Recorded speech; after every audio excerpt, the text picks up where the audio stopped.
das pretas que nos inspiram. Significar que essas 3 lives que a gente programou agora para o mês de julho, que é considerado o mês das pretas, nós programou 3 lives para esse mês de julho, o Julho das Pretas. A primeira nós tivemos a Thaís Moura. Hoje nós teremos a presença de Isabel Nascimento e dia 31 nós teremos a presença de Isis Gabriele.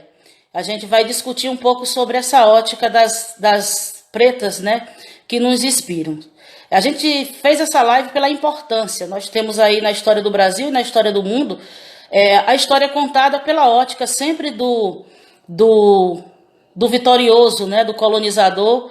E esse colonizador, via de regra, é sempre um homem e os homens brancos. E dentro dessa narrativa, muitas outras histórias vão sendo deixadas de lado, né? Sobretudo as histórias das mulheres, mas também, em especial, as mulheres pretas, as mulheres negras, elas têm mais dificuldade de terem esse reconhecimento da sua contribuição intelectual, da sua contribuição artística, da sua contribuição nos mais diversos segmentos da sociedade. Como diz a Grada Quilomba na sua obra, né, Memória da Plantação, esse racismo, né, que genderizado, né, que é essa mistura aí, portanto, desse diálogo do machismo, mas também do racismo dentro da perspectiva das mulheres. Então, a gente quis garantir que nesse mês de julho a gente discutiria um pouco disso.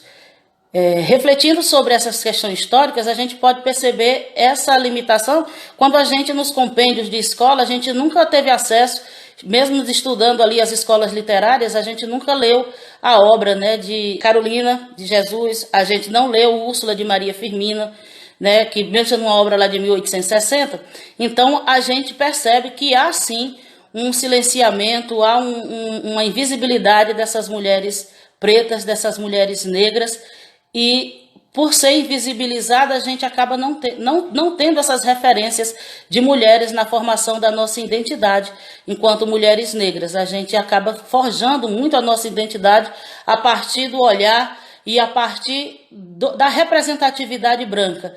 E isso é muito perverso para nós mulheres negras e é perverso para a sociedade de maneira geral. Então, esse bate-papo, que não tem muito esse caráter de ser uma aula de história, mas é para a gente só frisar de que nós temos aí uma lacuna e, portanto, também é papel nosso jogar luzes sobre essas mulheres, jogar luzes sobre essas histórias.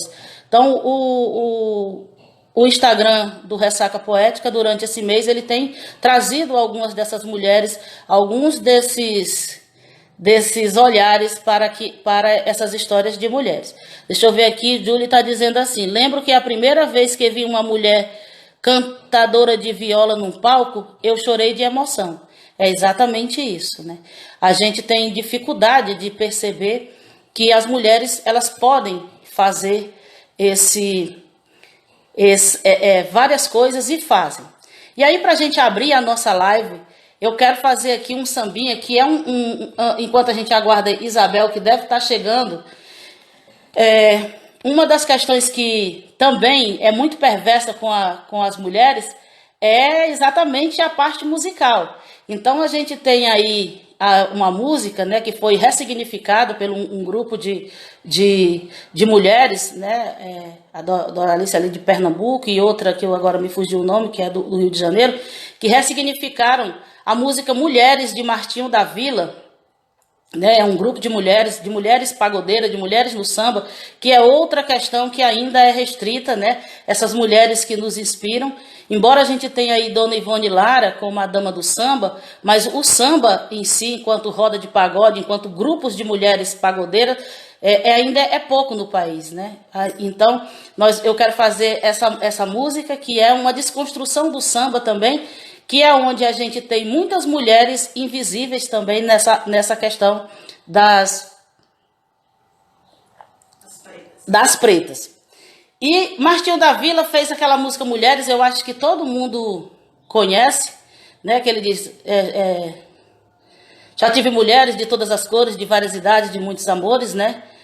e chama a gente, algumas de desequilibradas. E as meninas ressignificaram essa música de mulheres, cabeças e equilibradas. Vou tentar fazer aqui na meia-lua, para a gente abrir, e enquanto a Isabel chega, ela deve estar chegando. Então, para a gente começar com música, vocês não reparem no desafinado, mas a gente vai fazer aqui na meia-lua. Geralmente a gente precisaria mais de um surdo, mas a gente não tem, então vamos de meia-lua. E elas dizem assim: nós somos mulheres de todas as cores, de várias idades, de muitos amores. Lembro de Dandara, mulher foda que eu sei, de Elza Soares, mulher fora da lei. Lembro de Dandara, valente guerreira, de Chica da Silva, toda mulher brasileira, crescendo oprimida pelo patriarcado. Meu corpo, minhas regras, ora mudou o quadro. Mulheres, cabeças e muito equilibradas, ninguém tá confusa, não te perguntei nada. São eras por elas, escute esse samba que eu vou te contar. Eu não sei porque tenho que ser a sua felicidade.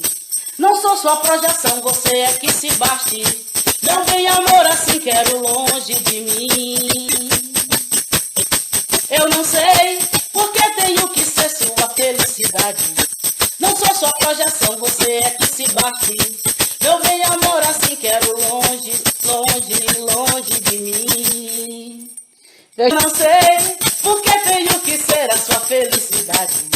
Não sou sua projeção, você é que se bate. Meu bem amor assim, quero longe de mim. Sou mulher, sou dona do meu corpo e da minha vontade. Fui eu quem descobri prazer e liberdade. Sou tudo que um dia eu sonhei pra mim. Eu não sei porque tenho que ser a sua felicidade. Não sou sua projeção, você é que se baste. Meu bem amor assim, quero longe, longe, longe de mim. Sou mulher, sou dona do meu corpo e da minha vontade. Fui eu quem descobri prazer e liberdade. Sou tudo que um dia eu sonhei pra mim. Então essa música aí é pra gente saudar e receber Isabel, que já chegou aqui. Eu já vou chamar sem muitas nossa live. E enquanto Isabel vai entrando aí, eu quero ler aqui um texto para vocês. Aí, Isabel, seja bem-vinda. Boa tarde, lindezas. Boa tarde. Continua enquadrada direitinho. Eu quero só ler um texto aqui, antes de Isabel começar a falar, que eu disse assim: a primeira vez que a vi, um turbilhão de coisas ao mesmo tempo, ela me era totalmente desconhecida, exceto pela sua poesia, que eu, de certo modo, tinha visto aqui e ali, mas também muito recente, e pela propaganda feita por Iva Melo. Entre esse sentir, uma era de vergonha, ou talvez insegurança, da pessoa desconhecida que viria almoçar em nossa casa. Para alguém de Escorpião, a casa é um templo sagrado. Quem nela adentra, geralmente já tem lugar especial na alma. Mas nesse caso não era bem assim. No entanto, o acolhimento real de mim a ela se fez exatamente quando ela adentrou a nossa casa. Sem frescura, sem cerimônia, foi também acolhendo respeitosamente a nossa morada. Depois de cumprir o compromisso social que motivou o encontro, se permitiu almoçar ao improvisado entre as plantas do nosso quintal e acolheu o canto de minha mãe e ganhou definitivamente meu coração. Depois, voltou outra vez, somente pelo compromisso da amizade. De lá até aqui, já construímos muitas coisas juntas. Posso enumerar aqui as mais relevantes. Minha autonomia como poeta cordelista, minha autoestima como poeta, embora às vez ou outra ainda seja oscilante, parcerias poéticas e militância. Porém, a mais importante, sem dúvida, não é uma coisa, é um sentir, ou seja, nossa amizade. Eis essa desconhecida que se chama Isabel Nascimento. Seja bem-vinda, Isabel. Boa tarde e muito obrigada por essa nosso bate-papo. Você quer que eu diga o que depois disso, minha filha? A minha bola de sorvete. Eita, eita, que hoje tá puxado. Bom, Então, Isabel, deixa eu explica respirar aí o aqui um motivo do pouquinho. atraso da live. Hoje é um dia assim bem marcante, porque já começar essa live, né? Essa retomada de apresentação em live. A gente vai voltar a se amostrar aqui nas lives. E ser com Ressaca Poética, né? Ser com Daniela Bento. E uma recepção dessa não precisa justificar mais nada, né? Mas para as pessoas que estão aqui assistindo a gente, tanta gente maravilhosa que está aqui, um cheiro para vocês. Daqui a pouco a gente diz o nome desse povo, né? A gente tem que dizer o nome de todo mundo. Digo, não se aperrei, não. Eu estava, gente, eu estava assistindo, na verdade, a defesa de mestrado de uma amiga que é a Rose. Ela estava fazendo a apresentação dela, né, no Prof. Letras, e estava fazendo e o trabalho dela foi sobre um cordel meu que fala sobre a mulher negra, né, em alguns contextos. Então, ver ela falar sobre isso, e aí ela falou também sobre o movimento do cordel sem machismo, falou sobre a autora, falou sobre a obra. Então, assim, tá puxado hoje. Hoje tá puxado. E aí eu pedi, né? Começou às 14 horas e eu tava, né, até então, pedi, né, uma meia hora aqui na live de Dani para poder presenciar lá esse momento. Ela tava, todo mundo fica nervoso, né, quando vai fazer a apresentação, e ela tava também. E aí eu me segurando, né, dando uma de forte para poder ela não ficar mais nervosa. Mas na hora que pediu para eu falar, minha filha, aí eu não quero nem saber quem ficou lá chorando, porque eu saí chorando também. E aí eu já entro aqui desse jeito, nessa live com essa recepção. Então hoje o dia tá assim, tá bem marcante, né? A gente tem, é muito interessante vivenciar tudo isso, né, de forma muito intensa, porque é tudo muito intenso, mas entendo que isso é um propósito maior, e quem está nesse propósito está aqui presenciando, está aqui caminhando junto, e é isso mesmo, né? Eu fui na sua casa, né? Já cheguei lá. Eu não sou muito de cerimônia, né? Eu não sou muito de formalidade, eu já chego na casa do povo, enfim. E foi muito bom, porque a melhor coisa é a gente ser bem recebido, né? A melhor coisa é a gente ser bem recebida. É, e a gente participar da vida de outras pessoas e deixar que outras pessoas participem da nossa, né, em diversos momentos, nos momentos muito bons e nos momentos não tão bons, mas tudo é vida, tudo é história, e eu sou muito feliz por ter a amizade de vocês. Obrigada. Então, Bel, como a gente já estava falando antes de você chegar, né? Essa é umas lives que a gente está querendo discutir e significar muito dessa questão da pauta da mulher negra, né? Muitas questões, tanto da invisibilidade, mas também de outros desafios que é ser mulher negra na nossa sociedade. E uma das questões que a gente queria destacar nessa live é uma questão que parece tão simples dentro da identidade, da construção de uma pessoa, mas para nós, mulheres negras, é sempre muito desafiador, que é a questão do cabelo, né? A identidade a partir do cabelo, né? Parece quem nasceu com o cabelo liso não entende o desafio que é você assumir a sua identidade a partir desse nosso cabelo.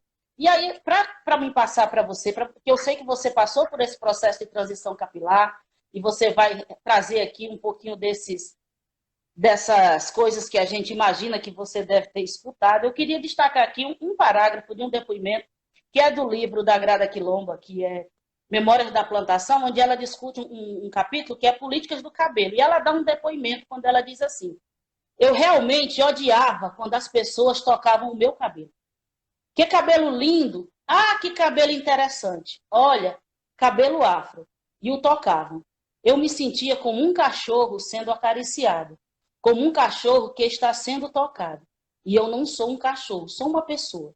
E quando eu era criança, minha mãe nunca lhe dizia para parar, embora eu tivesse explicado para ela que eu não gostava daquilo. Mas eu não conseguia entender por que eu não gostava. Sim, mas seu cabelo é diferente e as pessoas só estão curiosas. Ela não entendia porque eu não gostava. Eu nunca tocaria o cabelo de alguém daquela forma, do nada, quero dizer. Como alguém pode fazer isso? A senhora, por acaso, tem alguma coisa a nos dizer sobre isso? Tem sim. Olha só, veja só, Dani, sobre esse assunto de transição capilar, é um assunto que eu falo pouco para o que eu gostaria. Eu gostaria de ter mais tempo de falar mais sobre isso, porque é uma experiência incrível a transição capilar. Eu escrevi um poema que é justamente o que eu estou procurando aqui para declamar. Não sei se eu vou achar, Acho, mas acho, por favor. eu escrevi algumas estrofes sobre isso, né, sobre a transição capilar. E é uma transformação que reflete no cabelo, mas ela não começa no cabelo. É No uma cabelo. transformação. Ela começa numa transformação e um reconhecimento da nossa identidade. É um momento muito bonito, porque isso reflete naquilo que, para quem é como eu, né, que gosta de me amostrar, e que gosta de ter esse cabelo como um símbolo de bem-estar, de beleza, de estética e de identidade, mas isso a gente só vai descobrir depois, essa questão da identidade, isso é muito importante. Então, eu sempre tive o cabelo cacheado e sempre adorei os cachos do meu cabelo. Mas quando eu era criança, isso lá em 1900 e antigamente, o cabelo da gente era um cabelo que ficava preso. E aí eu tenho até uma foto, eu não sei se vai dar para mostrar os retratos que eu trouxe aqui, para mostrar a vocês como era meu cabelo que ficava preso e que mamãe botava um laço de um lado e um laço do outro. Veja só, viu, Dani? Veja se dá para ver aí meu cabelo. Dá para ver, sim, Eu perfeito. sou essa daqui, eu sou essa lindeza daqui. Então, era um cabelo preso, né? Que era um laço, e mamãe achava que o laço quanto maior, mais ficava bonito, e só um laço nesse cabelo. E o momento que eu lembro, que era um momento que eu gostava muito, era no momento em que o cabelo ficava solto, né? Que quando o cabelo tava, quando a gente lavava o cabelo não podia prender logo, né? Então o cabelo ficava solto e aí eu adorava, porque eu adorava ficar sacudindo esses cabelos, mas não podia sacudir porque o cabelo ficava, ele é cacheado, né? Sempre foi. E aí dava trabalho para depois pentear novamente e colocar ele nesse formato. Então a minha recordação do meu cabelo é essa, e eu sempre gostei do cacho. E aí, quando eu fui ficando adolescente, né, e a gente sabe, né, isso reflete na escola, do bullying, do conceito de cabelo bom e cabelo ruim, tudo isso a gente vivencia. E quando eu fiquei a adolescente, eu comecei a cuidar desse cabelo, mas eu não gostava dele liso. Então havia um procedimento que até pouco tempo eu fazia, né? Eu passei muitos anos fazendo esse procedimento, que era um procedimento que a gente chama de relaxamento. A gente dá uma química na raiz do cabelo, os 4 dedos na raiz do cabelo, e o cabelo fica, né, num formato, né, num formato que se convencionou padronizar, mas garantia os cachos. E aí eu fiz isso por muito tempo, e aí eu ficava com os cachos do meu cabelo, e ficava o cabelo no formato padrão aceitável, né, digamos assim. Então, eu passei a fazer isso por muito tempo. Então, raramente, mas era muito raramente que eu escovava meu cabelo para ele ficar liso. Mas era muito raro mesmo. E aí o meu cabelo, eu trouxe mais retratos, viu, Dani? Você salve essa live, por favor. E aí o meu Vou cabelo, salvar, ele, com certeza. ele era assim. Olha eu aqui. Essa cabeleira, mas aí essa cabeleira era já com relaxamento, porque o cabelo era muito maior, muito mais cheio, né? Como ele tá ficando agora, que eu tô achando maravilhoso. E aí, raramente, eu fazia escova no cabelo.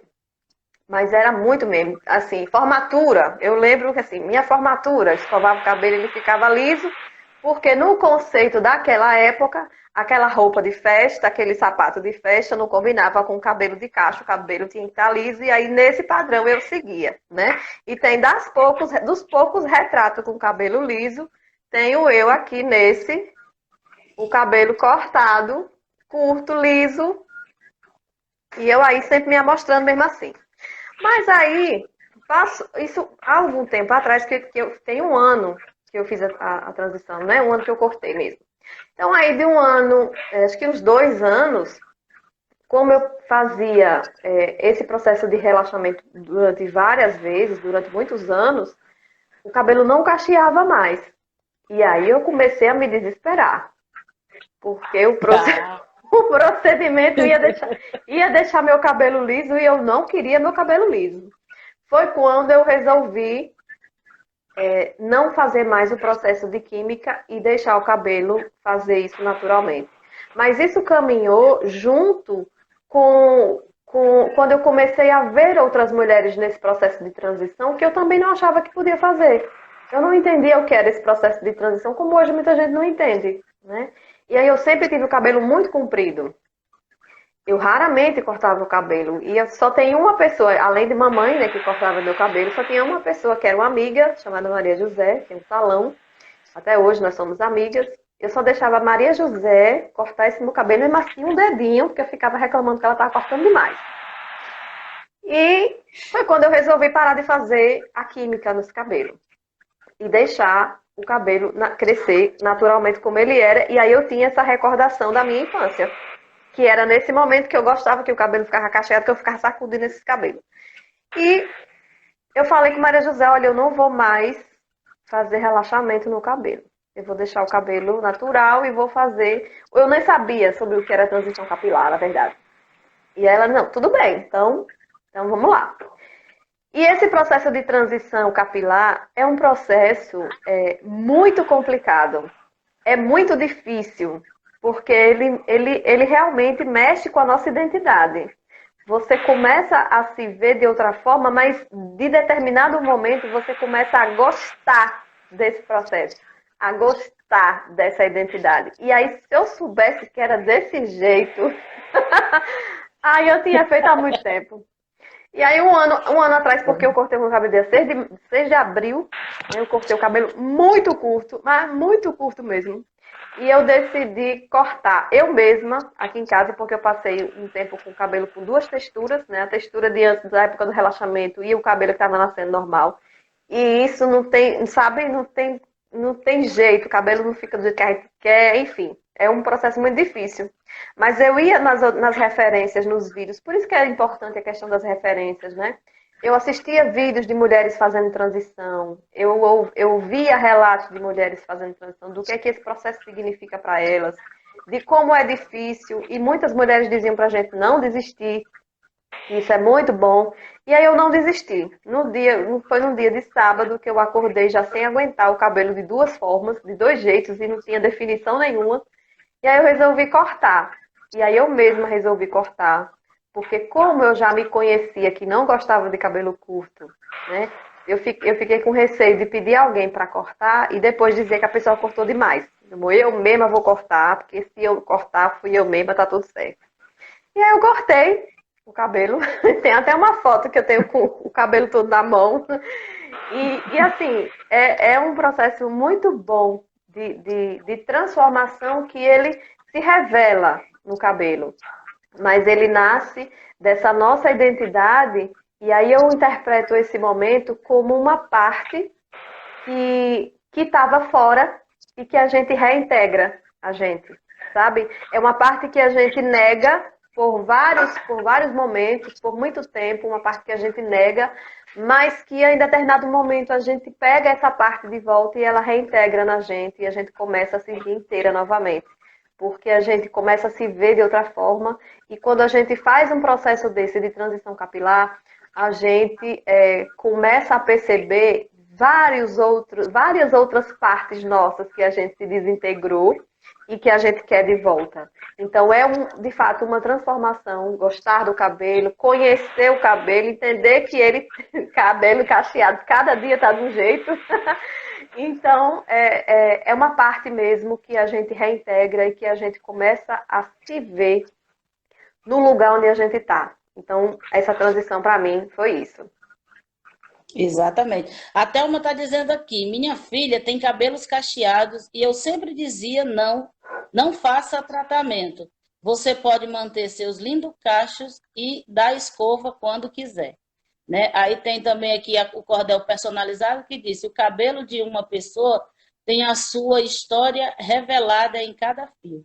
E aí eu acho que esses dois comentários é interessante a gente perceber assim, quando a gente alisa o cabelo, quando a gente corta, quando puxa, né? Eu também, minha mãe ontem até no grupo no clube de leitura, a gente estava discutindo exatamente essa obra da Grada Quilomba, e a gente teve vários depoimentos lá, né, sobre essa questão do cabelo, né?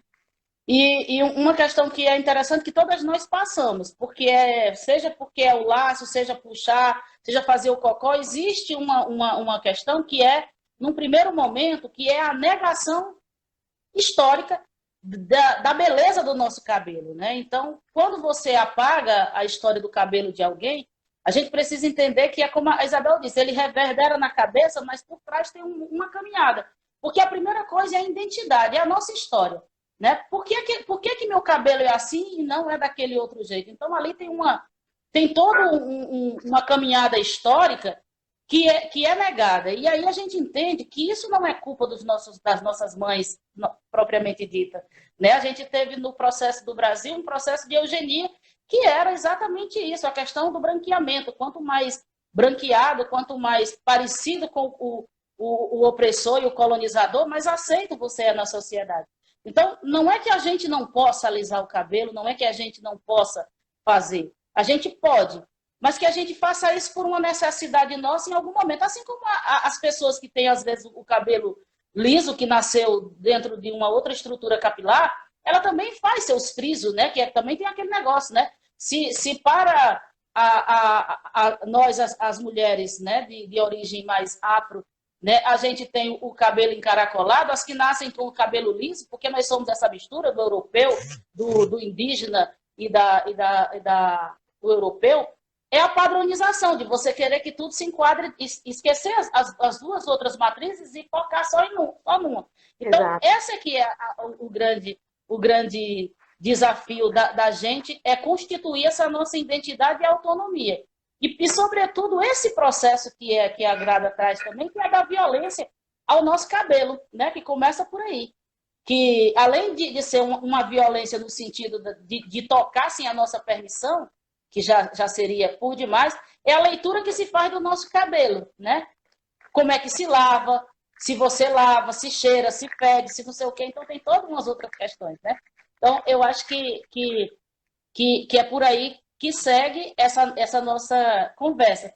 E por que eu quis discutir essa questão com Isabel Nascimento? Porque eu pensei exatamente isso.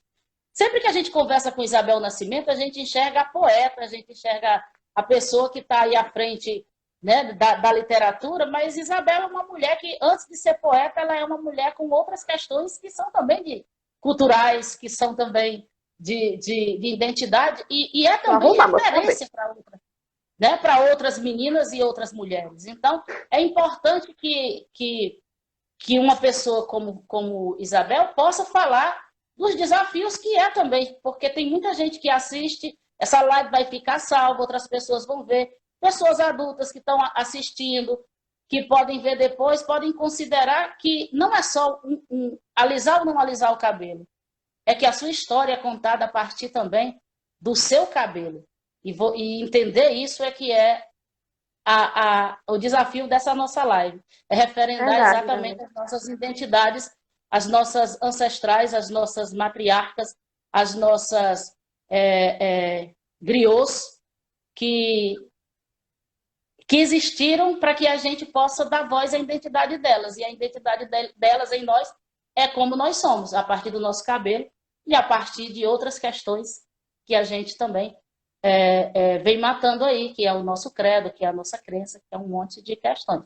Mas você disse que estava procurando uma poesia. Tava e achei. Então, sobre isso, e é justamente isso, sabe, Daniela? Até porque a poesia, ela tem me trazido muitas coisas. E uma delas é essa possibilidade de aproximar o que eu escrevo do que eu realmente sou. Né? Então, muitas vezes a gente se depara com autores que a gente lê, nossa, que leitura maravilhosa. Isso acontece muito, isso aconteceu muito comigo, principalmente nos últimos anos, de ler autores e autoras, sobretudo autores, porque eu estou falando sobre o cordel. E aí, quando eu vou conhecer pessoalmente a pessoa, ela está completamente afastada daquilo que ela escreveu. Ela está completamente é ao contrário daquilo que ela colocou na literatura.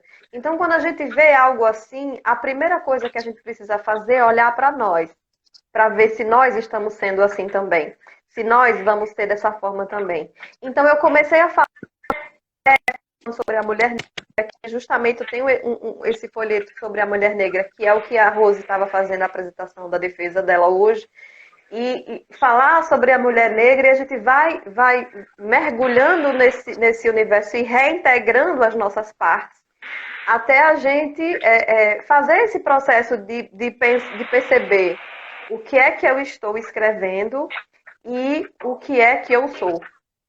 Né? Porque para que a gente não possa, né, como a Lu está dizendo aqui, o que Paulo Freire traz de aproximar o seu discurso da prática, né? Porque às vezes nós temos aquele discurso pronto, rimado, metrificado, maravilhoso, mas na prática eu sou completamente contrário. Na prática eu não rimo nada, na prática eu não metrifico nada, na prática eu não sou aquilo que eu relato. Eu faço da minha literatura um personagem daquilo que eu imagino, mas eu não sou. Então, nessa tentativa de descoberta, eu vou me descobrindo. Né? Eu vou me descobrindo, porque eu sou essa pessoa em transição, em transformação, em reintegração de posses que eu nem sabia que eram minhas, né? E que eu vou resgatando. E aí eu começo a fazer isso na poesia. E por que eu preciso fazer isso? Porque isso me dá propriedade de falar poesia. Porque isso me dá a verdade que eu preciso para as pessoas com quem eu estou convivendo, para as pessoas que estão lendo os meus textos. Eu preciso dessa verdade para me firmar onde eu estou, para que eu não seja uma poeta que joga palavras ao vento, que joga palavras que não sente, para que eu não construa a minha história dessa forma. Então aí eu escrevi há algum tempo esse poema que fala Meus Cabelos Ancestrais. Esse foi o único que eu escrevi até agora, como eu te falei, né? Eu queria falar mais sobre esse assunto, mas eu ainda não tive possibilidade, nem escrever sobre ele ainda. Mas tem um poema aí, que na época eu publiquei aqui no jornal Se Informe, e diz assim: Os cachos do meu cabelo têm um nome e identidade. Não são moda, não é regra imposta na sociedade. Mais do que cor e beleza, meus cachos são a nobreza da minha ancestralidade. O crespo dos meus cabelos que exigem de ti respeito, afirmam que crespo e liso detêm o mesmo direito. Há muito dizem de mim que meu cabelo é ruim, ruim mesmo é o preconceito. O afro dos meus cabelos tem marcas dos ancestrais. São laços eternizados, históricos, culturais, cujas forças reluzentes põem belezas diferentes no mundo cheio de iguais. Os cachos histórias contam e o crespo forte resiste. No afro tem continente que o mundo não vê que existe. A mistura que engrandece e a sociedade perece na marca lisa que insiste. Retira então as amarras da cabeça da mulher, que a forma, charme, beleza, história, escolha e mistério, para que cada mulher cresça e faça em sua cabeça aquilo que bem quiser. O mundo vai descobrir o chá da felicidade. No dia em que se der conta, para o bem da humanidade, não há uma só beleza e nossa grande riqueza está na diversidade. No tempo que a cacheada seus belos cachos assume, a indústria do cabelo que acha que nos resume, num comércio absoluto, nos impõe marca e produto para controle de volume. O cacho a ser controlado tem marca, preço e produto, no rótulo é garantido, seu uso é resoluto, sendo diferenciado o controle do cacheado, mas o liso absoluto. O sistema nos domina, não consigo percebê-lo, vai determinando a vida que lutamos para mantê-lo. Diz quem é feia e bonita e achando pouco ainda dita a forma do meu cabelo. Cachos pretos, cachos crespos, afros, blacks, tem nome, crença e ideais. Já que a real beleza requer cabelos reais, então assumo os formosos, lindos, belos, volumosos, meus cabelos ancestrais. E aí eu escrevi essas estrofes, né, e fiz uma publicação na época num jornal daqui, Mas como uma marca, eu acho que é um assunto que é muito importante para nós e eu não vejo como não falar sobre isso. E, inclusive, eu já conversei com minha sobrinha, eu tenho uma sobrinha que vai fazer 6 anos, 7 anos, a Juju. Já conversei com a minha sobrinha, ela tem um cabelo ondulado. E aí, na época, eu conversando com ela, ela falando sobre. Ela gosta, né, de ficar puxando os cachos do meu cabelo. E aí, eu conversei com ela sobre isso, sobre as nossas diferenças, falando com ela que o cabelo dela é muito bonito da forma que é. Ela também tem cachos no cabelo, mas não tão intenso quanto o meu, mas ela tem cacho também. Conversando sobre essa beleza dos cachos. E a gente vai formando aí, né, novas mentes e dando, né, uma nova porta, uma nova abertura, porque a gente descobre que a nossa vida, ela é uma vida coletiva, ela é uma vida que vem de outras portas. E se a gente passa por esses caminhos que a gente está passando, outras portas foram abertas para nós e a gente, quando a gente tem esse entendimento, a gente naturalmente se vê na obrigação de ser uma porta também para quem vem. Isso nos cachos, na história, no cordel e na vida. Exatamente. Isabel é aquela pessoa que não tem live perdida com ela, não, né? Ela é uma escola. Em todos os sentidos. Massa demais. A gente está chegando aí, né? Nós temos aí ainda uns 20 minutos. E Mas essa já, segunda parte, eu acho. Porque nós entramos 3h20, né? Então, Ave 16h20, Maria. são 16 horas. Com você. Mas nós não vamos fazer live de 3 horas, não. É só 1 hora mesmo. Eu quero tirar esse estigma de mim, minha filha, que eu faço live de 3 horas, né? Minha Mas, querida, mas a Isabel, gente faz live de 3 horas. Faz live de 3 horas quem tem assunto, repertório, conteúdo. Não tem que eu acho achar que que. nós temos, né? A gente fala bastante coisa interessante, tem cantiga, tem coisas. Mas é uma outra questão que eu acho que não tem como a gente passar dessa live sem conversar um pouco, é sobre esse momento contemporâneo, né? Eu acho que nós estamos falando de mulheres, nós estamos falando, embora a gente tenha esse recorte mais para a questão da negritude, mas aqui nós temos também 2 mulheres negras conversando, né? 2 mulheres negras no cordel. Embora alguém diga para você, não, mulher, tu não é negra, não, tu nem é tão. Não, tu não é negra, não, né? E também o povo diz para mim. Felizmente ou infelizmente, no Brasil, a questão racial ela é de marca, né? Como também algumas pesquisadoras vão apontar. A sociedade considera quanto mais negro uma pessoa, quanto mais melanina ela tem na pele, né? Embora a gente tenha toda a história de ancestralidade negra, mas se você não reverbera na cor da pele, embora você tenha os lábios grossos, você tenha um nariz, a gente tem um nariz, né, não tão afilado, a gente tem todo o cabelo, mas a pessoa vai continuar insistindo que a gente não é negra, né? E por isso que tem essa questão da autodeclaração. E eu sou autodefinição e eu me autodefino negra e fico chateada quando alguém diz que eu não sou negra, que eu sou mulata ou eu sou moreninha, né? Esses termos que a pessoa acha que está elogiando e está nos ofendendo. Então, esse novo momento em que a gente está aí vivendo, né, do cordel, eu acredito que também é importante a gente marcar um pouco, né, desse olhar, né, seu, Isabel Nascimento, diante desse momento, como é que você tem sentido, recebido esses, muito mais o apoio do que, porque os ataques eu acho que não é de agora, né? Então, eu acho que é um pouco você destacar como é que você recebe, como é que a partir desse acontecimento com você se levante, tanta gente se somando, como é que você analisa isso? Que pontos você acha interessante destacar desse contexto do movimento de mulheres cordelistas contra o machismo? Aí você pode destacar o que você achar que é interessante, que você queira dizer, que ainda, como você mesmo disse, é a primeira live que você está fazendo.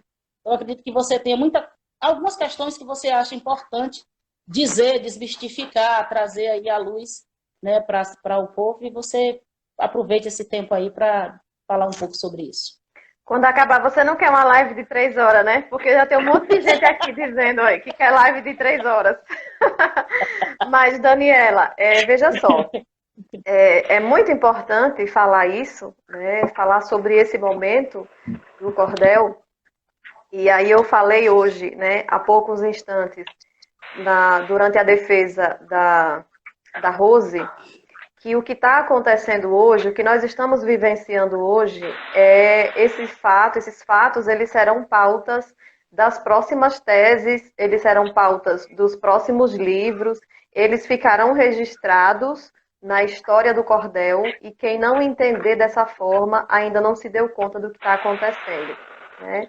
Então, é preciso falar, e aí eu trago, né, essa retomada de apresentações em lives, trazendo aqui para o Ressaca Poética, porque eu acho que esse perfil no Instagram é uma forma de construção a partir da resistência, né? Não é fácil a gente criar um perfil e toda semana alimentar com conteúdo. A gente sabe que o cordel dá conta disso, a gente sabe que a gente pode fazer isso, mas a gente não tem um incentivo para poder deixar de fazer outras coisas para poder fazer, se dedicar somente a isso. Então, tudo que a gente faz pelo cordel, a gente faz algo a mais em cima do que a gente já faz, né? Seja no trabalho, seja em casa. Então, realmente é algo de dedicação mesmo. Então, trazer essa live, retomar as lives a partir do Ressaca Poética, para mim, é simbólico.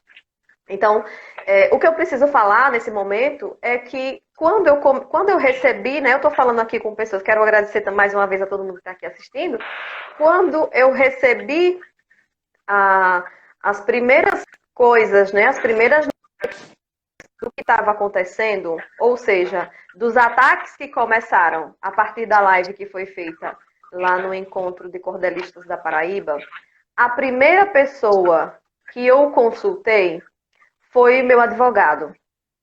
A primeira pessoa que eu consultei foi ele, e ele falou, mande para mim esse material, a justiça pode proceder nesse caso, né? Então foi a primeira pessoa que eu procurei. Como eu já tinha um caso que vinha se arrastando, e aí esse caso todo mundo sabe, que é um processo ligado ao cordel do WhatsApp, que foi plagiado, o cordel foi escrito em 2016, eu recebi a comprovação de um plágio que esse cordel passou, e eu entrei com o processo, e o processo já foi sentenciado, né, e eu ganhei essa causa, né, de indenização financeira do cordel do WhatsApp, e aí eu estou usando o podcast para dar notícia nova. Já saiu a sentença, né, já saiu essa sentença, e nós ganhamos a causa. Eu acho que é um momento da gente também escrever sobre isso depois e deixar isso marcado, porque essa questão de plágio no cordel também é muito interessante a gente falar. Mas já saiu a sentença e eu já vinha me arrastando nesse processo por quase 4 anos, ou mais de 4 anos, né? E fiquei pensando sobre a conversa com o advogado e não queria realmente entrar numa nova ação judicial, mas precisávamos dar uma resposta ao que estava acontecendo, né, naquele momento. Então, o movimento das mulheres cordelistas contra o machismo, ele é um movimento que já nasceu plural. Ele é um movimento que já nasceu por várias vozes. Então, quem falar sobre o movimento Cordel Sem Machismo não vai falar somente sobre a história de uma cordelista.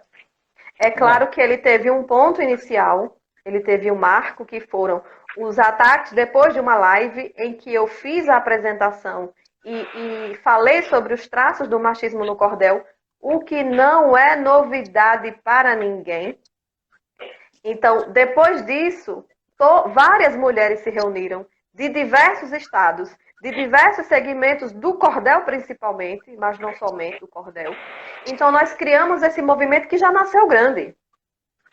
Então, quando nós fizemos isso, o movimento nasceu ali e ele reverberou em vários estados do Brasil, em muitas mulheres, com uma nota de repúdio explicando porque as pessoas precisavam entender o que é. Mas aí uma coisa muito interessante, que inclusive a Anne está comentando aqui, que não é novidade o cordel. Não é novidade a gente falar sobre machismo no cordel. E quando nós falamos que existe machismo no cordel, as pessoas até dizem, tem machismo no cordel. Mas quando a gente diz que não vai mais aceitar o machismo no cordel, aí a ferida inflama. E aí a ferida inflama, e é muito sintomático isso, porque a gente fica, é só observar, quando você começa a falar de machismo, quem são as primeiras pessoas que se levantam para dizer que não é machista? quem são as primeiras pessoas que se levantam para dizer, eu não sou machista. O machismo no cordel não existe. Eu lembro desse fato, lá em 1900, eu fui professora do Brasil, e aí eu falei assim, olha, quem estiver conversando, eu vou colocar o nome aqui no quadro. E aí sempre um que se levantava e dizia, eu não estou conversando. E era o que mais estava conversando, era ele. Se eu for buscar fundamentação teórica para estudar esse comportamento, eu vou achar para poder fazer uma comparação. Quando a gente fala sobre o machismo, quem veste a carapuça assina a sua declaração de próprio punho. Quem veste a carapuça precisa dizer que não é, porque a gente precisa ter muito cuidado quando vai atacar as pessoas, porque fica evidente que o que incomoda nas pessoas é aquilo que incomoda em mim. E nós, do movimento das mulheres cordelistas contra o machismo, nós entendemos muito bem o que é ataque e o que é crítica. Crítica é no campo das ideias e ataque é no campo pessoal. Então, tudo que está acontecendo no movimento do cordel, e aí eu vou fazer aqui um jogo com você, Dani, já que a gente tem pouco tempo, esse relógio da sua live passa ligeiro demais. Vamos fazer aqui um jogo e vamos fazer vamos fazer aqui um jogo, vamos fazer de conta que eu sou um homem cordelista, certo? Certo. Mas é só por enquanto. Eu gosto muito de ser mulher. Mas eu vou fazer aqui para a sua live uma ilustração e dizer que eu sou um homem cordelista. Então, eu, sendo um homem, escritor de cordel, nesse momento da história, nesse momento em que nós estamos vivendo a história, o que é que eu preciso fazer? Eu preciso parar e ouvir o que as mulheres estão dizendo, porque se eu me levanto para falar alguma coisa sem conhecimento, eu vou no mínimo passar vergonha. E depois eu não posso dar esse passo para trás porque já falei, né? Então, se eu estou do alto do meu privilégio, enquanto homem cordelista, e eu abro as minhas redes sociais e vejo centenas de mulheres que muitas delas não se conhecem pessoalmente. Muitas delas não se encontraram pessoalmente. Mas um grito delas ecoa, um fato que elas fazem converge, que é o machismo no cordel. E eu vejo centenas de mulheres denunciando isso. E do alto da minha pretensão, eu vou achar que o meu não é maior do que o sim de centenas de mulheres. É ser muito pretensioso. É se achar a faca que quase matou o presidente sem uma gota de sangue. É muita pretensão. Sabe? É muita pretensão eu achar que a minha voz, de um lugar privilegiado, ela vale mais do que a voz de centenas de mulheres que não se conhecem na sua maioria, que não se conhecem pessoalmente e que estão denunciando um fato histórico na sociedade, e eu achar que a minha voz, o meu não, é mais alto ou tem mais valor do que a voz de centenas de mulheres. É muita pretensão. Sabe? Então, para quem está dizendo a gente que o machismo é babaquice, que o machismo é frescura, que o machismo não existe, não está fazendo nada além de assinar uma carta e publicar. Isso é vergonhoso. Assinar uma carta e publicar que é machista. Sabe? Então, o que é que eu preciso fazer enquanto homem cordelista? Eu ainda estou nessa concepção. O que é que eu preciso fazer enquanto homem cordelista? Eu preciso primeiro ouvir quem está reclamando. E aí eu preciso fazer uma reflexão séria comigo mesmo. Tô falando mesmo porque eu estou aqui fazendo de conta que eu sou um homem cordelista. Em que grau, qual é o grau que o machismo que existe na sociedade está em mim? Esse machismo na sociedade se manifesta em que grau em mim? Exato, e aí eu preciso avaliar como é que isso se reflete na forma como eu vejo as mulheres do cordel, de que forma eu vejo as mulheres do cordel a partir desse machismo que há em mim, porque o machismo está presente em maior ou menor grau em todas as pessoas. E aí vai dizer, eu sou machista. Eu não sou. Não existe isso. A gente precisa entender qual é o grau desse machismo que há em mim, porque ele foi implantado na sociedade, e a gente não nasceu fora dessa caixa.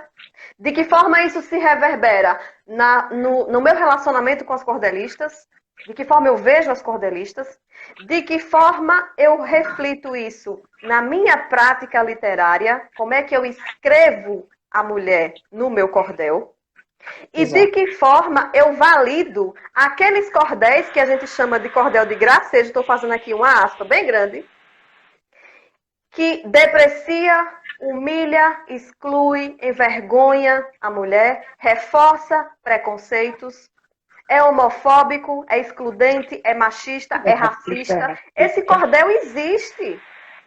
O machismo no cordel não está escondido, não, meus amores. O machismo no cordel está revelado. Ele está no papel e ele está no convívio.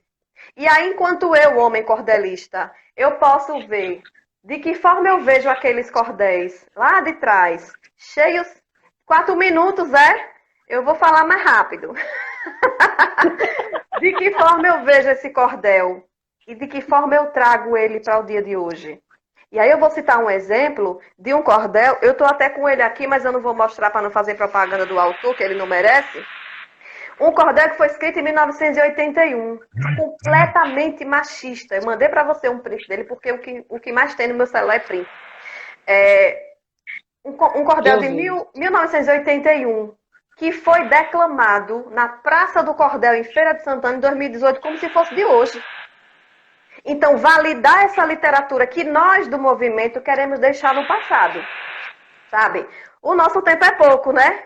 Mas eu acho que homens e mulheres, com esse movimento das mulheres do cordel... É porque eu tô com medo de não salvar a live. Eu vou salvar, e nem que eu volte 15 minutos para você fechar.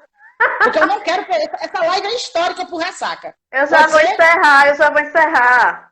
Homens e mulheres precisam pensar num cordel diferente. É isso que o movimento propõe. Olha, eu tô aqui, eu vou até beber água, viu? Depois dessa. E guarda meu retrato. Eu vou encerrar e te chamo pra gente fechar essa live bonitinha. É nós aqui de novo.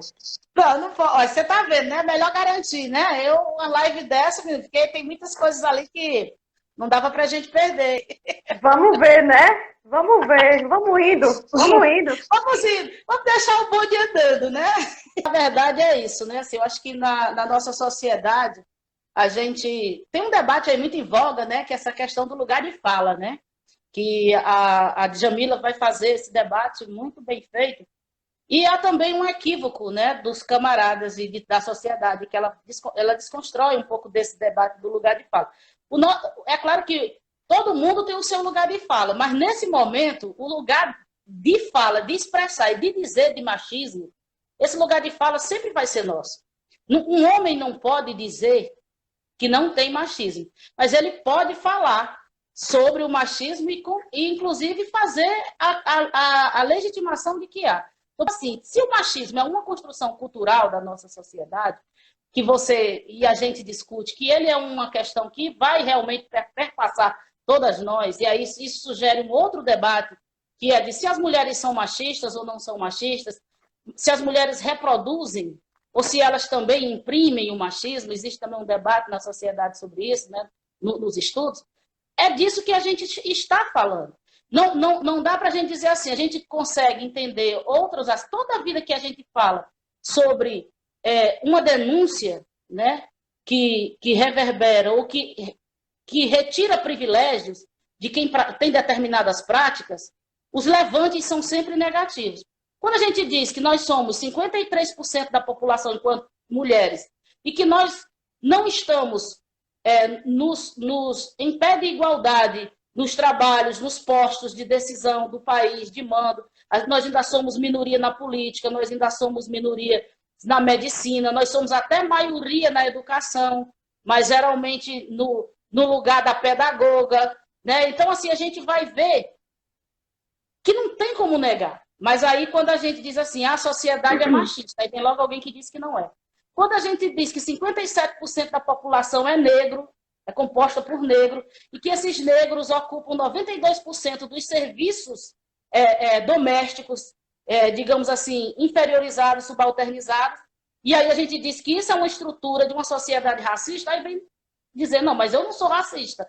Então, toda vez que a gente tem, e aí você sempre costuma dizer assim, isso inclusive é princípio bíblico, né?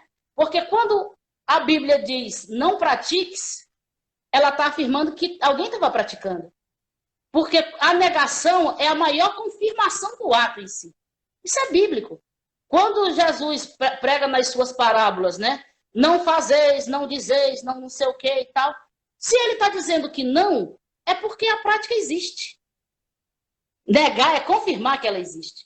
Então, toda vez que esse levante diz assim, né, não há machismo, e a gente escuta isso, tanto de homens como ainda de algumas mulheres, dizer que não há é confirmar que há, porque a negação, inclusive desde o princípio bíblico, a negativa é uma assertiva da afirmação que ele existe. Então, eu fico incrível quando os camaradas querem que a gente saia daí fazendo um cadastro e dando uma medalha, você não é machista, você é machista, você não é machista. E aí, ontem, né, uma das questões que a gente tem visto muito, né, eu tenho acompanhado algumas coisas, e são agora o resgate de foto, né? Agora todo mundo resolveu postar foto com mulher, né? Para dizer que eu não sou machista, resgatando questões que foram de um outro tempo. E aí eu queria trazer para a gente dar continuidade e seguir para ir fechando essa live, mas foi exatamente o fechamento ontem do meu podcast. Eu acho que tem questões que a gente precisa pontuar quase que didaticamente na sociedade para ver se as pessoas entendem, né? Você dizer que não há machismo no cordel porque alguns de nós participamos de alguma mesa em algum momento da vida, né? Eva está desde a criação do mundo. Estava lá, junto, quando Deus fez o mundo, Eva estava lá. Mas Eva foi sempre segregada ao lugar que a gente sabe. Então, estar numa mesa não necessariamente quer dizer que isso não signifique que tenha machismo no cordel. A gente tem uma antologia, que eu publiquei uma antologia, e que nessa antologia tem 5, 6 mulheres, mas quando eu olho os demais são 30, 40 homens, isso também não significa de que não haja ali também um processo de que eu não estou dizendo que a pessoa que fez isso fez porque era machista ou que não era machista, mas existe uma negação, portanto, desse reconhecimento e valorização das mulheres dentro das obras literárias, que, portanto, precisa a gente compreender que existe. Aí as pessoas dizem, não, mas não tem por isso, por aquilo. E aí eu refleti desse jeito ontem no meu podcast.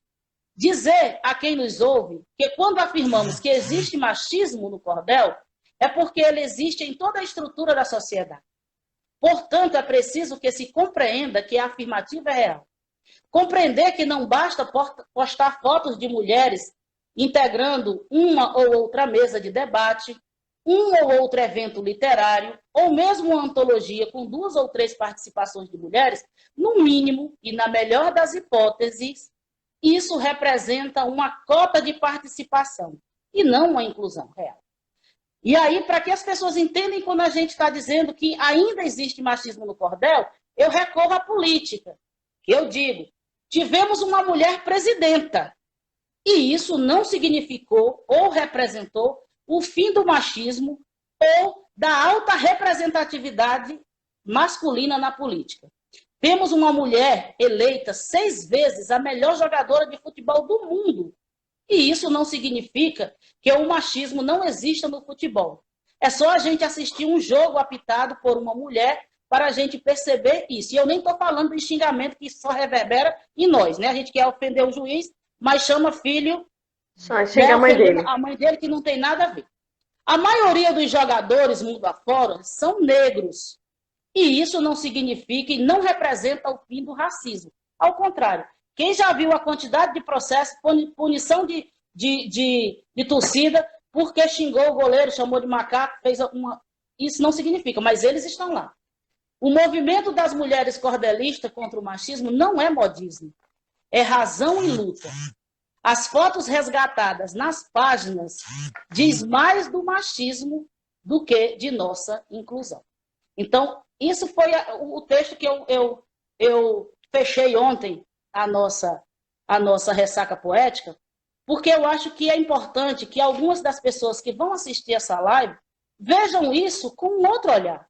A gente dizer que há machismo, uma foto que a gente esteja junto com um homem, não quer dizer que não haja. Porque eu até digo, se a gente for perceber os índices de feminicídio que nós temos na nossa sociedade, que caracteriza a expressão desse machismo, a maioria dessas mulheres tem foto com os companheiros e com o assassino dela.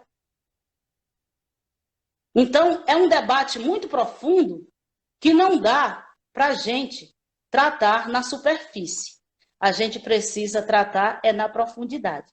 Então, eu quis trazer esse recorte para a gente ir didaticamente discutindo também, para que as pessoas enxerguem e não caiam nessa armadilha. Porque tem gente que está do lado de fora, que está sem entender muito esse debate do machismo no cordel, e é para a gente entender que ele está no cordel porque ele está na sociedade como um todo. E entender que o fato da gente estar fazendo esse movimento não quer dizer que os homens são nossos inimigos. E que em algum momento, muitos deles não foram e que a gente não construiu ou que vá construir coisas juntas. Mas isso não significa dizer que ele não há. Da mesma forma que mulheres que dizem eu nunca sofri, porque ela não sofreu não quer dizer que não exista. Eu nunca levei, né, eu nunca sofri um assalto, mas não quer dizer que a violência urbana não existe. O fato de eu não sofrer uma questão não desmerece quem está dizendo que tem ou que sofreu. É possível que algumas de nós que estamos aqui assistindo, eu estou fora, eu já sofri violência doméstica, então é possível que algumas nunca tenham sofrido violência doméstica. Mas isso não dá o direito de nós dizer que não existe. Então, é sempre desse lugar de fala que a gente está querendo que tanto homens quanto mulheres pensem e entendam que quando alguém diz que sofre e que existe, ela está falando da sua realidade. Aí sim, do seu lugar de fala e de vivência. Se eu não vivi, ótimo. Mas isso não dá o direito de eu dizer que não existe. E, além do mais, um homem que não sofre machismo. O homem, ele é praticante do machismo. Ele jamais pode dizer que não existe, porque ele é aquele, né, é quem tem a possibilidade de produzir e de constituir o machismo são os homens. Então, quem tem a condição de sentir o machismo somos nós. Então, é só para a gente didaticamente tentar, nessa live também, trazer essas reflexões. Porque eu acho que as coisas estão muito na superfície das coisas sem analisar profundamente o que é que a gente está discutindo. Reduzir o nosso debate, dizer que a gente está dizendo que tem machismo no cordel porque alguém contou o nosso verso, cara, isso é bobagem, não foi isso que a gente disse, nem é isso que a gente está dizendo. Né? Todo mundo. Então, eu acho que refletir, dizer para quem está nos assistindo a possibilidade de refletir conosco o que é que nós estamos dizendo, talvez faça com que a gente ganhe uma sociedade melhor. Porque só tem machismo no cordel porque tem machismo na sociedade. O cordel não é um lugar blindado disso. Ele é feito por pessoas, por homens e mulheres, que são também construídos dentro dessa sociedade e que, portanto, nós fomos ensinados para ter esse comportamento e definir qual é o lugar e o que pode e o que não pode um e outro. Então, é para localizar também esse nosso debate. Arrasou, Fia. Você sempre arrasa. E é isso mesmo, né? Eu estou aqui recebendo mensagem do WhatsApp das amigas dizendo da transição da primeira live para a segunda, dizendo quero mais. Porque esse debate, de fato, é como você está dizendo, a minha experiência, ela não serve de base para um quadro geral. A minha voz, ela é uma voz importante, mas ela não serve de base quando a gente vai avaliar todas as vozes, sabe? Porque se for assim, é como a Rosilene está dizendo aqui, que é preciso ter empatia, porque eu só vou acreditar que nós estamos passando por uma pandemia quando eu adoecer do vírus. Eu só vou acreditar que o vírus mata quando eu morrer.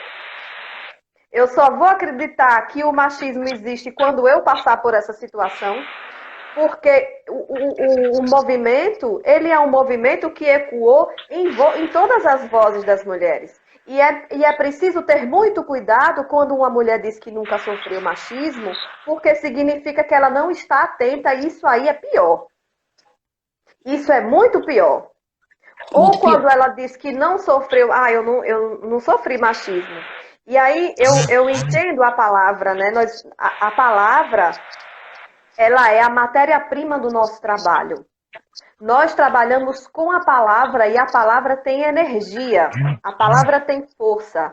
A palavra, ela chega onde a gente não pode chegar, muitas vezes.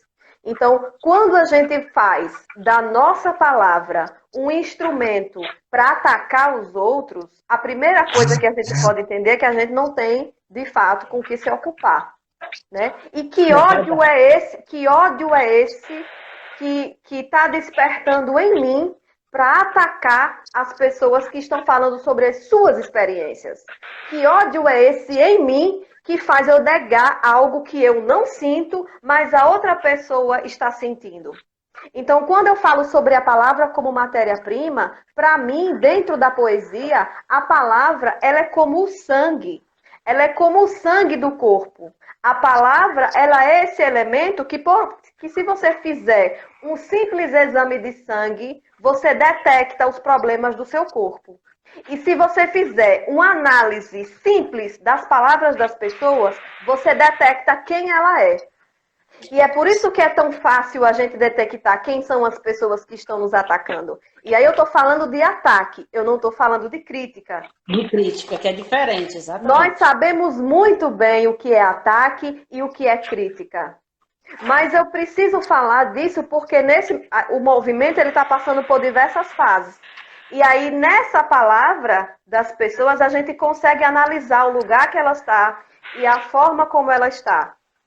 Porque quando alguém vai falar sobre uma dor que não é sua, você tem que ter, no mínimo, o respeito pelo outro. As pessoas precisam respeitar as histórias das outras. Né? E aí eu estou vendo muita gente que está entrando aqui e já agradeço essa participação de todo mundo, porque nós estamos falando de algo que ecoa em todas as mulheres do cordel. A gente se preocupa quando uma mulher publica dizendo que não sofreu machismo. A gente se preocupa muito quando a gente publica que um homem, quando a gente fala que é mimimi. O que é mimimi? Mimimi é a dor que o outro sente e não tem a ver comigo. E aí eu chamo de mimimi para diminuir a dor do outro.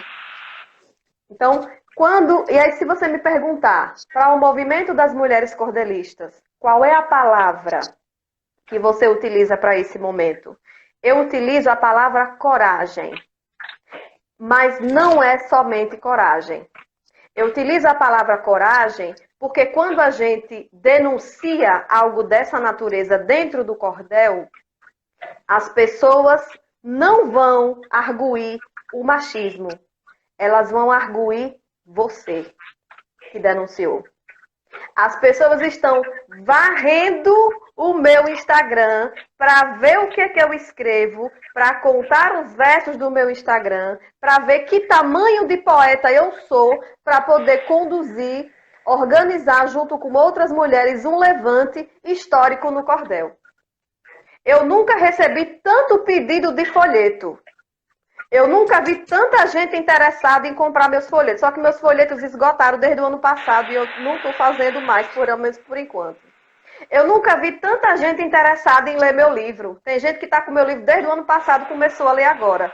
Mas isso é para validar o meu trabalho? Não. Isso é para me arguir.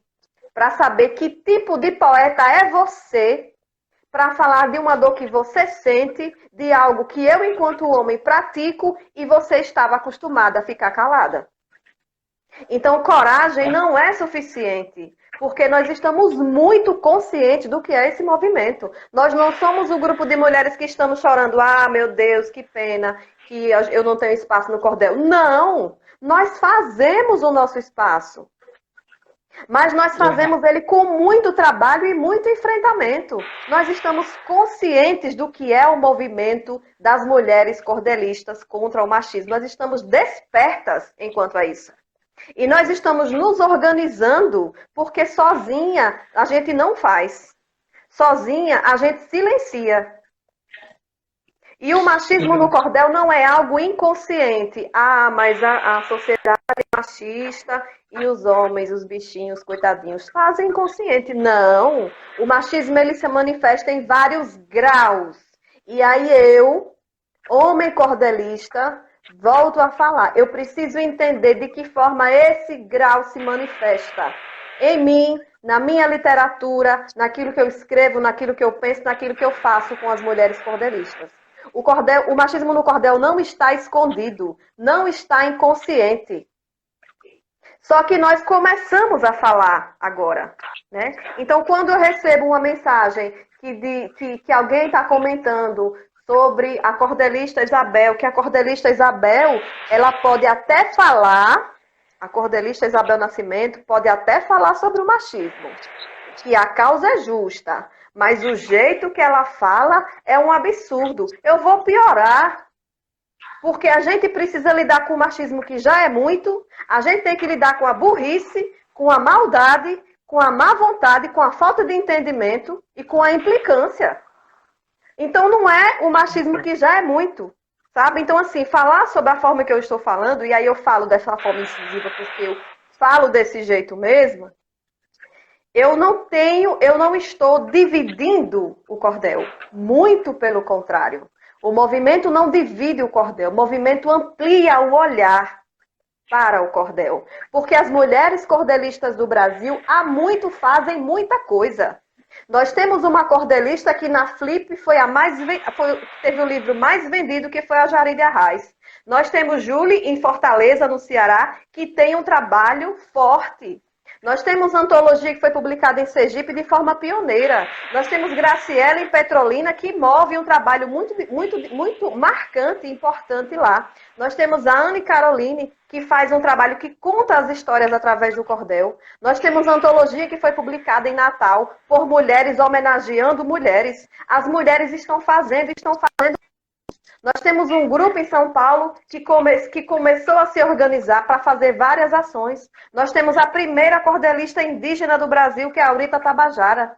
Nós temos muito e o Brasil não vê.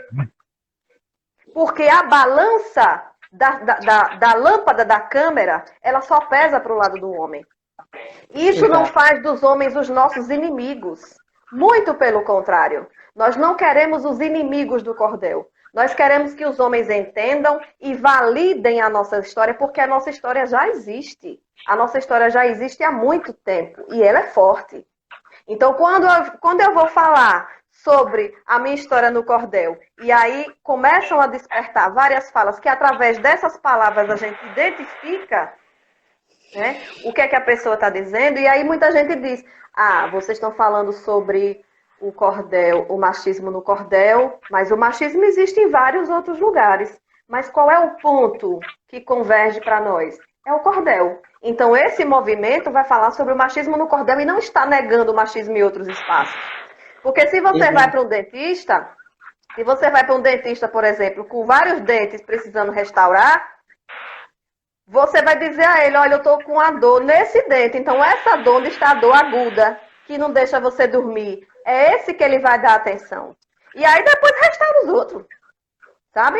Então, assim, muitas falas são para minimizar o nosso problema. Eu estou doente e vou para o médico. O médico vai perguntar qual é o problema. Você vai dizer, eu estou cansada. Aí ele vai dizer, eu também estou. Mas qual é o problema? Onde é que está mais grave? Qual é o ponto que a gente vai agir nesse momento? Então, não adianta dizer que existe cordel em toda a literatura, vocês estão com mimimi, porque isso não resolve. A gente só avalia essas falas como desconhecimento, como má vontade, como burrice também, pode acontecer. Né? Então, assim, dê um passo para trás e entenda de que forma o machismo age em você, homem cordelista. De que forma ele se reverbera na sua relação com as mulheres, na sua escrita. E nós não estamos falando somente da contagem da métrica, pelo amor de Deus. Nós não estamos falando pela contagem de métrica porque a gente sabe contar, sabe? A gente sabe contar e a gente precisa entender que isso é um argumento muito raso e que não se sustenta. Então, quando a gente fala sobre esse movimento, as pessoas precisam arguir o machismo. Não é arguir Isabel, Daniela e as outras mulheres, não. Porque esse movimento não é somente meu. Esse movimento não é somente de Daniela, não é somente de Mariana Félix, que está aqui assistindo a gente, não é somente de Anne Caroline. Esse movimento é o movimento das mulheres cordelistas. E aí eu vou dizer a mesma coisa que disse quando comecei essa live. Quem não entender o que está acontecendo nesse momento, precisa entender. Não adianta dizer que eu fui para tal lugar, que eu convidei Isabel para tal lugar, eu escrevi um cordel com Isabel, porque o machismo não é isso. Sabe? O machismo não é passar na cara da gente que dividiu mesa com a gente, que convidou a gente para os eventos. O machismo não é isso. O machismo é garantir à mulher o protagonismo, porque figurante a gente também sabe fazer. A gente também entende o que é. Nós precisamos sair de uma condição de figurantes do cordel para protagonizar essa cena. Porque dentro das nossas histórias a gente faz isso. Mas a gente quer esse registro na história do cordel brasileiro. Nós queremos ser protagonistas na história do cordel brasileiro. Eu sou protagonista da minha história. Você é protagonista da sua história. Mas e o cordel? Daqui a 50 anos? Quem é que vai ler Isabel Nascimento? Quem é que vai ler Daniela Beto daqui a 50 anos? Ninguém vai ler. Vai ler os cordéis da bunda da mulher, do peito da mulher que enganou o diabo, da mulher que teve um filho que era um satanás, da mulher que enganou não sei quem. É esse cordel que não cabe mais nessa sociedade. É essa transformação que a gente quer. Não somente nas relações, mas a gente quer também na literatura. E aí eu vou dizer novamente, o machismo no cordel não está escondido, não. Ele está muito declarado. O problema é que a gente começou a falar. O problema é que é uma ferida inflamada que a gente sentia a dor sozinha. Sabe? Mas a partir do momento em que a gente começa a ver isso, começa a mexer nisso, vai incomodar. Porque não está doendo nos outros, está doendo na gente. Exatamente, sabe? Né? Então, assim, recue, sabe? Recue. Porque não existe homem que não tenha traço machista. Não existe homem no cordel que seja o que a gente possa dar o atestado. E o movimento das mulheres não vai dar atestado a ninguém, não. Cada um que se construa, o movimento está organizando as mulheres, o movimento está aberto às mulheres que querem compartilhar suas histórias e fortalecer esse momento. O movimento também está aberto a homens que desejem se compreender dentro desse processo e se transformar. Não é inconsciente, não é babaquice, não é absurdo, sabe? Não é porque tirou uma foto com uma cordelista que não é machista, sabe? Se construa. E aí ganhamos todos e todas. Né? Ganhamos todos e todas. Porque não é um movimento de divisão. Eu quero fazer de eu sou uma das histórias que se reúnem com centenas de outras, porque o cordel não se faz com uma pessoa só. Sabe? Então é um momento de ampliação do cordel, é um momento de transformação, ninguém está aqui dividindo. Quem fica falando que a gente está dividindo está muito mal informado, sabe? Então é bom a gente estudar um pouquinho, sabe? Entender o que é o feminismo. A gente não quer divisão, mas a gente quer posicionamento, a gente quer protagonismo. Sabe? Isso a gente não vai abrir mão mais. Exatamente. Então, olha aí, mais uma hora fechando.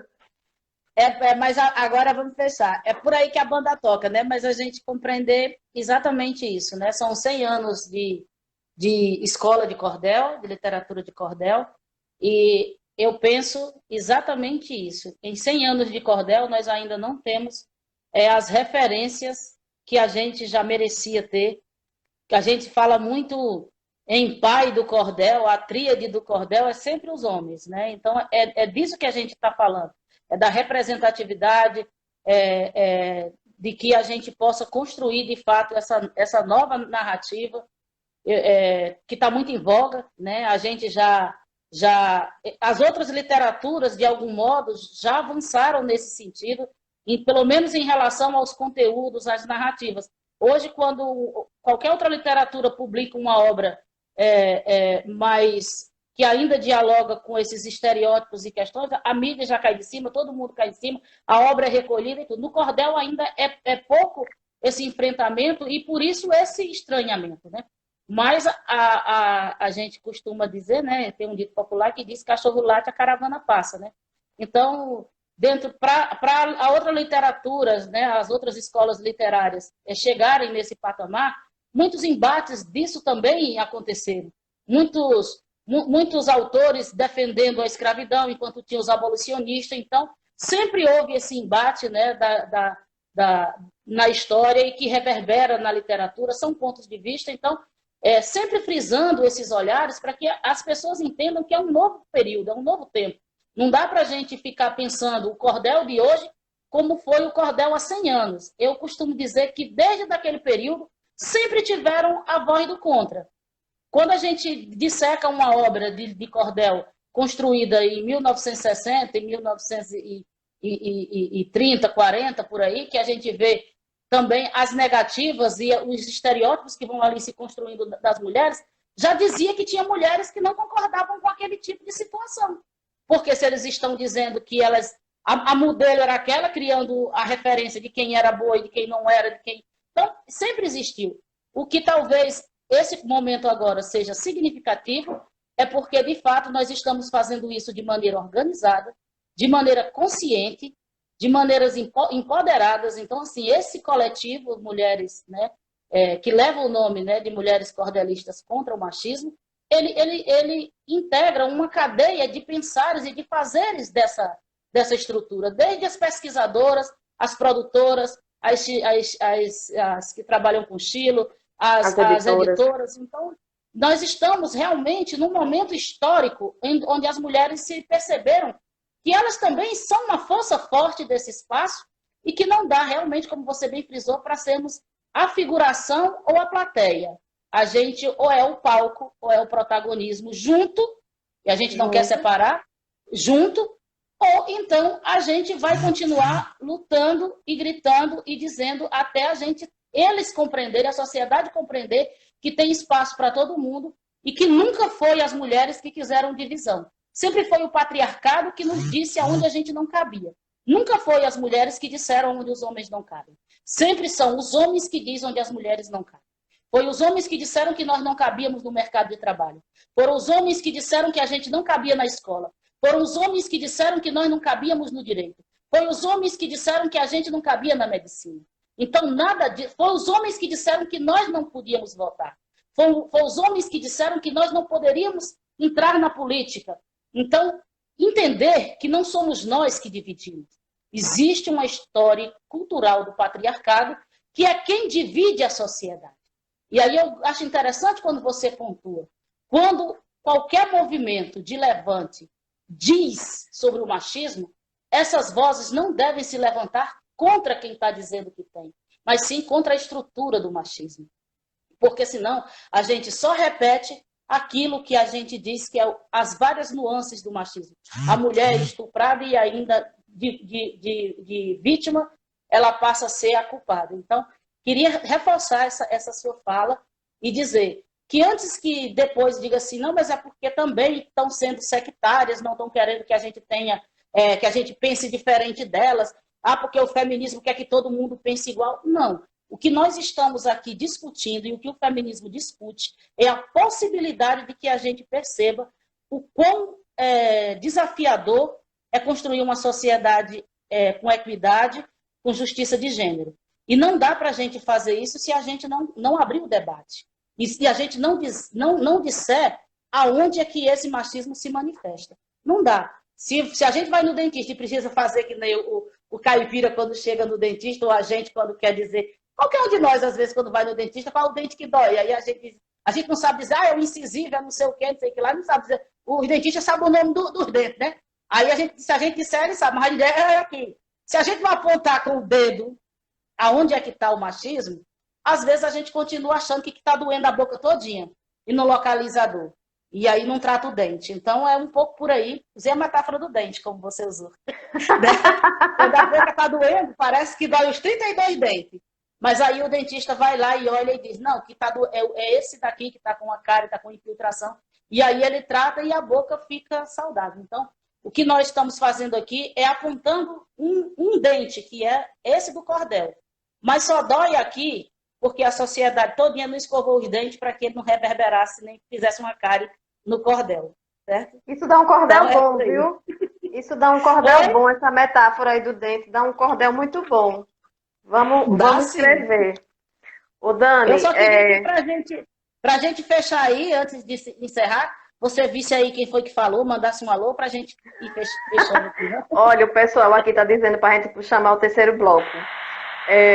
Roberta, minha amiga Vanderleia está aqui, o cheiro, Anne, Jorge Henrique chegou agora, Mulheres Cordelistas Grace, a Laide, Thaís está aqui aplaudindo, Anne está dizendo Viva Maria das Neves, Mariana também disse isso, deixa eu ver aqui, dente podre. Ai, Jesus. Maria das Neves, Juliana também está saudando, né? Esse grande nome da nossa história do cordel. Ana está dizendo, machista cobra gratidão eterna porque indicou a cordelista em algum momento.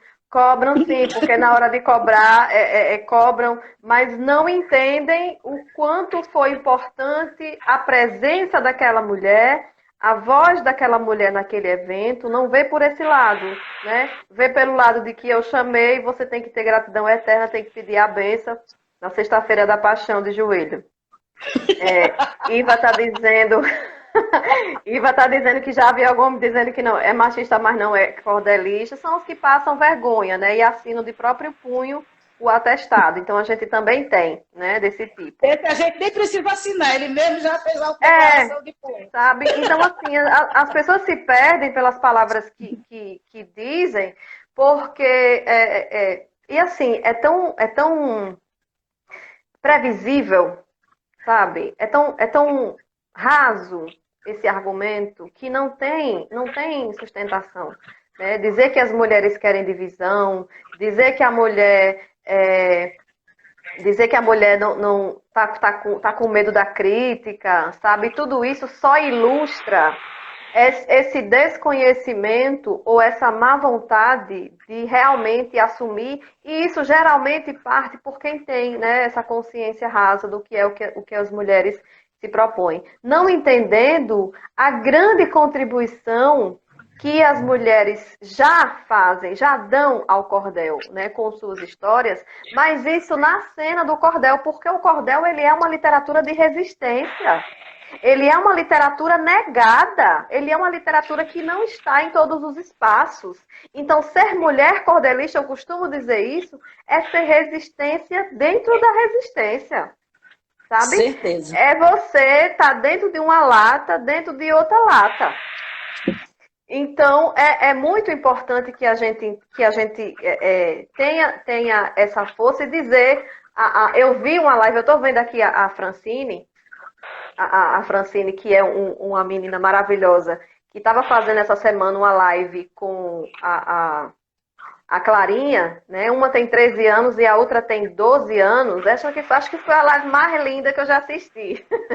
Porque as duas estavam conversando, a Clarinha e a Francine, uma cordelista, outra cordelista sanfoneira, Clarinha também é declamadora, e elas estavam fazendo uma live e falaram sobre o cordel sem machismo. Gente, sabe? Não tem como você não entender o que está acontecendo e entender que esse movimento é essa porta por onde essas meninas vão passar. Sabe? É você entender essa porta por minha prima, que hoje, a filha dos meus primos, que hoje publicou uma foto dizendo cordel sem machismo, eu adoro o cordel lá em Recife. Então ela publicou isso. Então isso é por Júlia, por Clarinha, por Francine, sabe? A gente não quer esse movimento pra gente se amostrar, porque a gente se amostrar sozinha é fácil, sabe? Se amostrar sozinha é muito simples. É você ligar a câmera, gravar o vídeo, publicar e potencializar o vídeo. Difícil é você construir com todas as dificuldades que aparecem. Mas só faz isso quem tem consciência. E aí nós temos centenas de mulheres que estão bem conscientes de suas histórias, que sabem muito bem o que querem e que não vão silenciar porque não estão sozinhas, sabe? Então isso é por nós, é pelas que foram, é por Maria das Neves, é por Clarinha, por Sâmia, por Francine, por Júlia, por todas as que virão, porque a nossa vida, a mulher, o corpo da mulher é um corpo que é porta para o universo, sabe? Então, o corpo literário de uma poeta, ele é uma porta. E esse movimento está mostrando isso, que essa porta é para quem vem. Certeza. Então, a gente vai chegando aqui no final, Isabel. Ah! Quero agradecer aos 19 milhões de pessoas que ficaram conosco até o final, 21 agora. Dizer que, chovendo molhado, né? Dizer que é sempre muito bom fazer uma live com você, seja assim, lhe convidando, ou ser sua convidada, é sempre muito, muito espontâneo. Eu gosto disso exatamente porque é muito leve, muito espontâneo, a gente vai trocando. É uma conversa mesmo, como se a gente tivesse sentadas juntas e conversando, mas sempre muito profunda, né? Sempre muito trazendo uma reflexão, que é o objetivo dessa nossa live. Dizer que dia 31 eu vou estar com o Ives, a gente vai continuar também nessa linha, né, de refletir um pouco sobre essa questão das nossas negritudes, das inspirações, e, logicamente, com certeza, a gente vai continuar falando do movimento Cordel Sem Machismo. E eu preparei uma música para me despedir de você, né, que é contextualizada também aqui com a nossa negritude. E eu queria, se você quiser ainda fazer uma fala de se despedir, que aí eu vou cantar a música para você e a gente fecha a nossa live. Pode cantar. Deixa eu pegar aqui meu lenço, vá. Eu vou fazer a introdução duas. Na verdade, vou fazer tipo um popurrizinho, só o refrão é seu, né? Porque não tem como não falar de Girassol para você.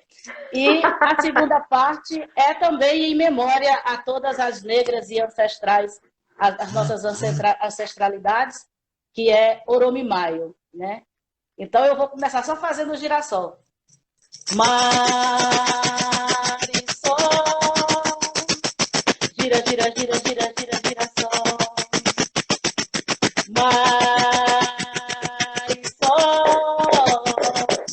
Gira, gira, gira, gira, gira, girassol.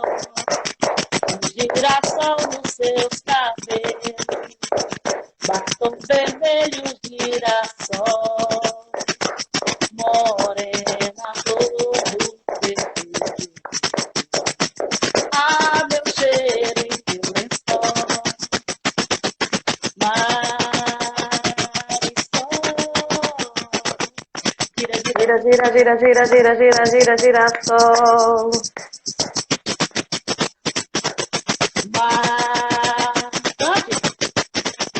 Tem um delay, né? Como é? Tem delay, Vamos Então, vamos fazer o Oromimá. Quando eu era criança, minha mãe cantava pra mim uma canção iorubá. Cantava pra eu dormir, uma canção muito linda, que seu pai ensinou, da vida da escravidão.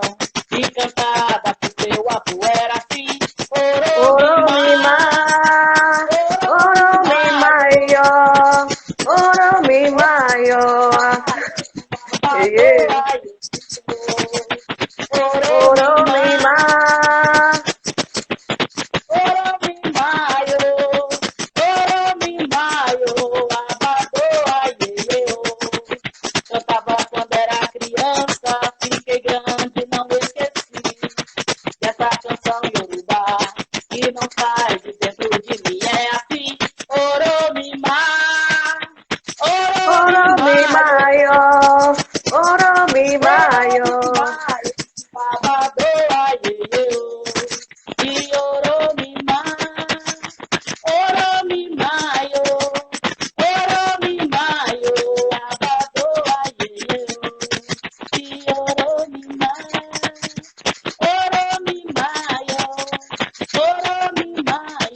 mar.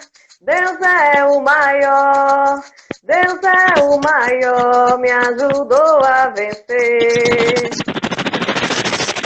Muito bem.